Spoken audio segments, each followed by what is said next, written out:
6,000년 전 선사시대 삶과 문화를 소롯이 엿볼 수 있는 바위 그림 울산 방구천의 암각화가 유네스코 세계유산으로 등재됐습니다.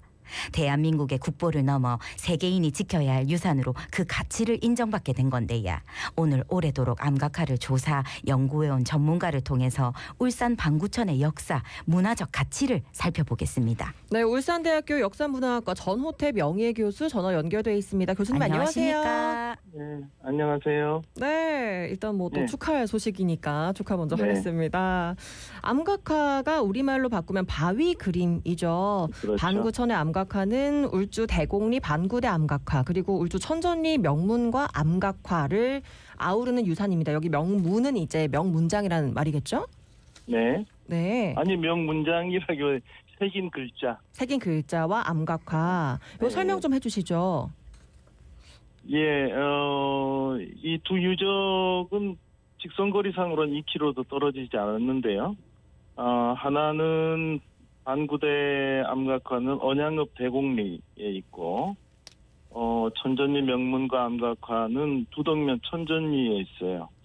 그렇지만 이 두 유적 앞을 흐르는 개울이 태화강 지류인데 반구천이라는 개울이 흐르거든요. 네.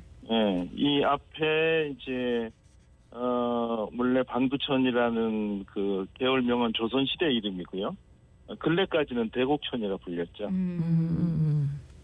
예.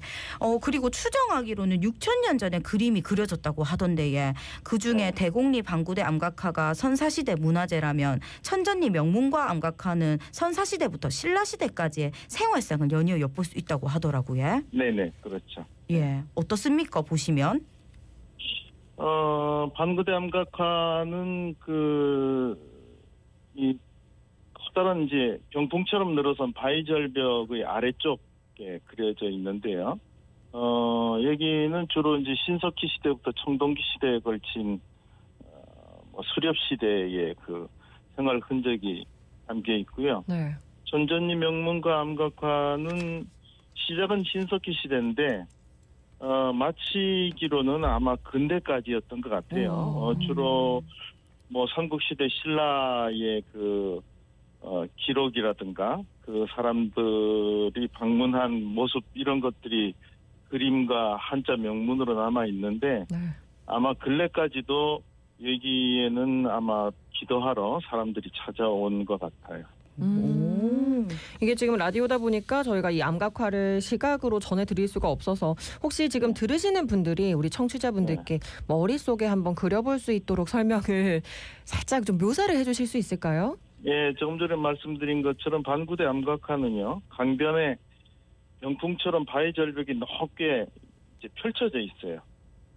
그 중에 제일 아래쪽에 길이 10m, 이제 높이 3m 정도의 아주 편편한 면이 있는데, 그 면에 마치 그 캔버스에 그림 그리듯이 그림이 새겨져 있고요. 천전리 것은 그 강변에 10도 정도 고개를 숙인 그 네모진 바위가 마치 세워진 것처럼 돼 있는데, 거기에 이제 암각화도 있고 한자 명문도 새겨져 있는 거죠. 교수님 말씀 들어보니까 진짜 가서 한번 보고 싶다라는 생각이 드는데, 예. 이 방구천의 암각화하면 고래와 고래잡이 그림이 유명하지 않습니까? 네네. 그 외에도 선사시대 갖가지 물상이 새겨져 있다고 하던데 어떤 게 새겨져 있습니까? 예, 여기에는 처음에는 육지 짐승들이 새겨져 있었어요. 그러니까 이제 육지에서 수렵을 하던 사람들이 남긴 거죠. 사슴이라든가 뭐 그런 것들이 새겨져 있었는데 어느 순간부터 그려지는 것이 고래로 바뀌어요. 그러니까 고래잡이를 생업으로 하는 사람들이 새로 이 암각화의 제작에 나서기 시작한 거죠. 그래서 고래도 새겨지고 뭐 고래를 잡으러 나가는 배에 탄 사람, 그 다음에 작살에 찔린 고래, 뭐 이런 것들이 쭉 새겨지고 육지 짐승 사냥하던 시대에는 이제 활을 쏴서 뭔가 잡으려는 그런 사람의 모습도 나오고요. 그래서 그 당시의 생활상을 거의 그대로 재현하고 있다, 이렇게 말씀드릴 수가 있습니다. 네, 그 당시에 사람들이 본인이 관심 가지고 있는, 본인이 생활하고 있는 그 모습 자체를 잘 그려냈군요. 네네. 그렇죠. 그리고 기하학적이고 추상적인 상징 문양들도 빼곡히 새겨져 있는데 이 문양들은 어떤 의미를 내포하고 있나요? 예, 기하학적인 문양은 천전이 명문과 암각화 바위에 새겨져 있는데요. 네. 여기도 처음에는 신석기 시대에 그 사냥하는 장면들이 새겨지다가 어느 순간 이제 기하문으로 테마가 바뀌어요. 이 기하문들은 대개 청동기 시대 농경 생산에 종사하던 사람들이 남긴 것 같은데요. 보통 신석기 시대 때부터 하늘은 둥글게, 땅은 네모지게 표현하는 게 지금까지도 내려오는 표현 양식입니다. 그래서 그런 네모나 동그라미를 세 겹, 네 겹으로 하면 이제 그것을 강조하는 뜻이 되는데 이런 것들이 막 서로 이어져 있고요. 그 외에 이런 문양에 세로로 선이 그어져 있는 경우도 있는데 이런 거는 여성의 성기를 나타내는 거예요. 아주 오래된 관습이죠. 그래서 아마도 이 성기를 표현하는 그 방식을 통해서 그의 농사가 풍성히 결실을 맺기를 그렇게 빌지 않았는가 그런 생각이 듭니다. 예, 이렇게 수천 년 전에 사람들이 바위에 생활상 그림을 새긴 이유가 뭔지 궁금한데 무엇을 남기고자 한 건지 추측해 볼 수 있을까요?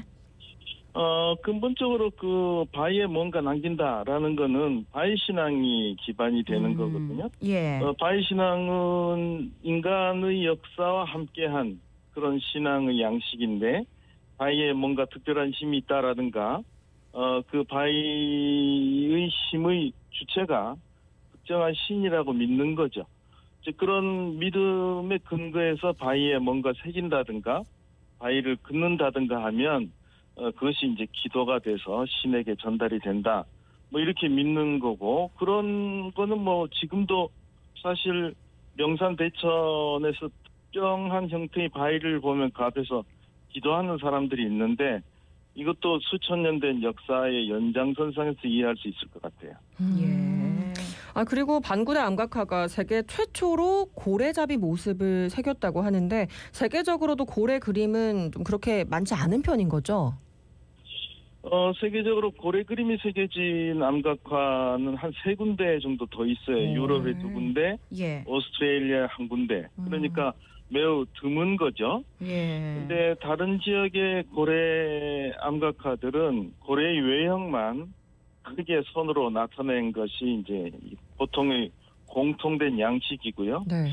반구대 암각화는 좀 특별해요. 왜냐하면 고래를 종류까지 알 수 있게 그렇게 새겼으니까 이걸 새긴 사람들은 예술적 감각이 정말 탁월하구나.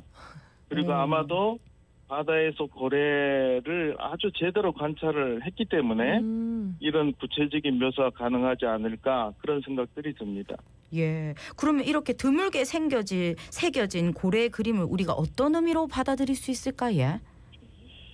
그러니까 이제 사실은 우리 역사에서 처음으로 그리고 마지막으로 고래잡이를 생업으로 삼던 사람들이 울산 지역에 살았다. 울산 마을 근처에 그런 것들을 알 수가 있는데 그렇지만 그 시대는 신석기 시대로 한정되고요.